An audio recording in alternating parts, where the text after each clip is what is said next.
Hola de nuevo, estudiantes, aprendices, curiosas y curiosos de las prácticas del lenguaje. Nos volvemos a encontrar en un nuevo video para comprender algunos temas que tienen que ver precisamente en este mismo video con las prácticas del lenguaje. El tema es coherencia y cohesión, pero antes de empezar debemos recordar y tener bien en claro que ya sabemos que los textos se organizan según determinadas tramas y responden a diferentes propósitos de sus emisores. Pero no cualquier conjunto de oraciones es un texto. ¿Por qué? Porque en los textos todas las oraciones, además de referirse a un tema global o general, deben estar relacionadas. Y esto es lo que tiene que ver con la coherencia y cohesión, tema que presentamos a partir de ahora. La coherencia y la cohesión son propiedades de los textos verbales que se utilizan para hablar y escribir, sobre todo, correctamente o adecuadamente. En este video lo que vamos a tratar de hacer es de conocer las cuestiones más básicas que tienen que ver con estas propiedades de los textos, comenzando por comprender que la coherencia, sobre todo, se entiende a través de la organización en párrafos. En otras palabras, un texto es coherente cuando las informaciones están ligadas entre sí, se dirigen al mismo fin o intención comunicativa, es decir, proponer, persuadir, entretener, advertir, convencer, etc., y a su vez se relacionan estas informaciones con el tema global o general, sin cambios bruscos, inesperados o injustificados. Para eso, como hemos dicho al principio, los textos organizan su información en párrafos.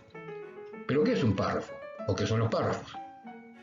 Los párrafos son unidades textuales que se reconocen gráficamente porque comienzan con mayúscula y un pequeño espacio llamado sangría y terminan con punto y aparte. Esto quiere decir que si un texto no presenta las condiciones que acabo de mencionar, es muy probable que nos encontremos con un error que hace que no reconozcamos ese texto como un párrafo. Algo que hoy sucede muy a menudo debido a que Internet utiliza otra manera de escribir y no sé por qué, muchos copian esa manera de escribir olvidándose de la sangría, olvidándose de los puntos, olvidándose de que no hace falta un renglón intermedio para dividir en párrafos, sino la sangría. Pero volviendo al tema, cada párrafo de un texto desarrolla un subtema o aspecto particular del tema general, lo que permite que la información no se presente toda junta como una amalgama, sino que vaya progresando. Así, por ejemplo, en el primer párrafo de los textos informativos suelen presentarse una descripción general del tema que luego se va desarrollando en sus diferentes aspectos en los párrafos siguientes.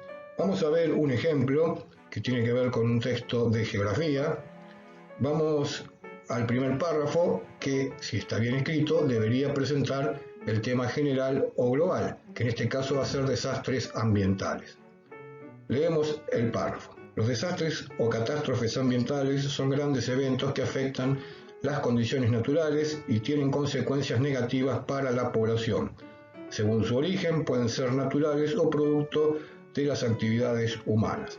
Como ven, hay sangría, ahí comienza el párrafo, y hay un punto que lo finiquita, no el punto anterior que es un punto seguido, que viene a ser parte del mismo párrafo, dos oraciones en un párrafo. Bien, en este, el primero, hemos visto que se presentan, según su origen, pueden ser naturales o producto de las actividades humanas. Entonces, el segundo párrafo, si está bien escrito, debería decir, como está aquí, desastres naturales, que es el primer subtema. Leemos el párrafo. Los desastres naturales se producen cuando ocurre un fenómeno natural de gran magnitud, pero se convierten en desastres cuando ocurren en zonas pobladas que afectan la vida de las personas. Nuevamente comienza con sangría, nuevamente termina con un punto. Faltaría el tercer párrafo para que el texto esté completo, que tiene que ver con los desastres naturales producto de las actividades humanas. Y aquí le podríamos decir, o lo podríamos subtitular, desastres provocados. El subtema entonces, leemos el párrafo. Los desastres de origen antrópico, eso significa humanos, se deben a accidentes provocados por las actividades humanas, como los que ocurren por fallas o uso inadecuado de la tecnología.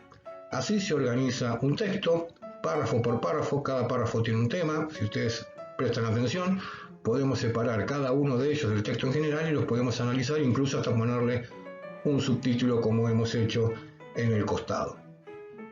Ahora, para completar este video, vamos a hablar un poco de la cohesión. En este caso tampoco vamos a presentar todas las propiedades de la cohesión porque son muchas, solamente vamos a hablar de la sustitución. ¿Qué significa esto? Cuando redactamos un texto resulta inevitable repetir determinadas ideas o conceptos que son fundamentales para el tema que se está tratando. Para poder hacerlo sin reiterar palabras que hace que el texto se haga ilegible, es necesario sustituir el término ya utilizado por otro de significado similar en ese texto. Por ejemplo, emplear el muchacho o Juan en lugar de el joven. A este recurso de cohesión se lo denomina sustitución y consiste en reemplazar palabras o expresiones que se repiten por otras equivalentes. Hay distintos modos de sustitución y ya los vamos a conocer. Como dije al principio, no vamos a ver todos porque sería muy largo, pero sí los más utilizados. Comenzamos con los por sinónimos y expresiones equivalentes. Como sospecho que la mayoría sabe, los sinónimos son palabras con un significado igual o semejante a otras. Por ejemplo, encontraron el coche en un descampado. El automóvil estaba abierto y carecía de las ruedas. Si yo no utilizo un sinónimo, podría haber dicho, encontraron el coche en un descampado, el coche estaba abierto y carecía de las ruedas. Lo cual no es que esté mal, pero presenta desprolijidad tanto en el habla como en la escritura, y por eso se utiliza un sinónimo para no repetir la palabra. También tenemos las expresiones equivalentes, que funcionan como sinónimos siempre que el emisor y el destinatario puedan comprender su significado. Por ejemplo, si alguien dice Juan está siempre en la luna, es como si afirmara que Juan es un distraído. ¿Y por qué se aclara lo de que emisor y destinatario comprendan su significado? Porque para no todas las culturas estar en la luna es ser un distraído. Se podría sospechar de que está diciendo que es un astronauta, por ejemplo. Estoy exagerando, pero es para que se entienda.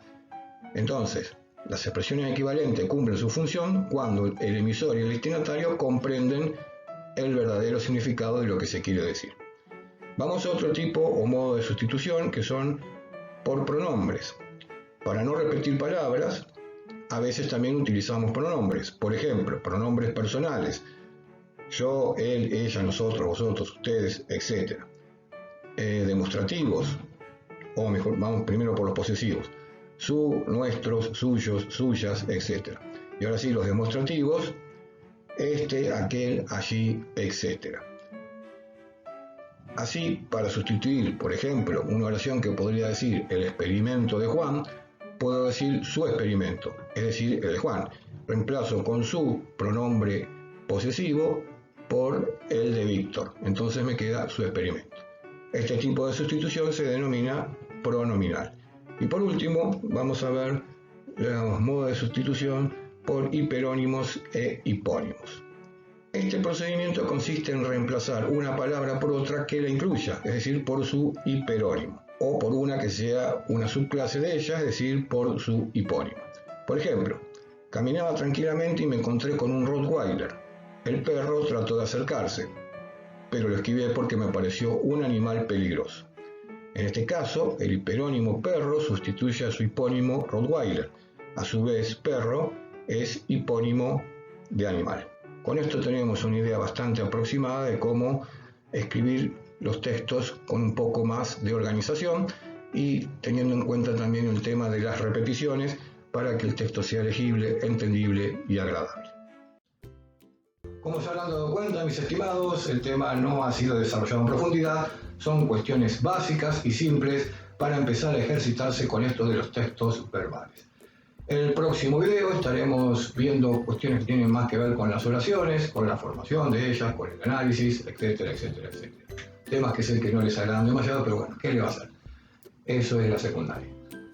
Por ahora, recuerden que si necesitan más información pueden clicar la pestaña que está aquí arriba, allí ingresarán al curso completo. Si tienen alguna duda, abajo en los comentarios colocan la pregunta y será contestada a la brevedad. Al mismo tiempo, si quieren estar al día con todos los videos que se están bajando a través de este canal, lo único que tienen que hacer es ir abajo, botón rojo, suscríbete, aprietan la campanita y cada vez que se baje un nuevo video estarán al tanto de ello. Por lo pronto, nada más, solo me resta decirles, sean felices, lean un libro y hasta pronto.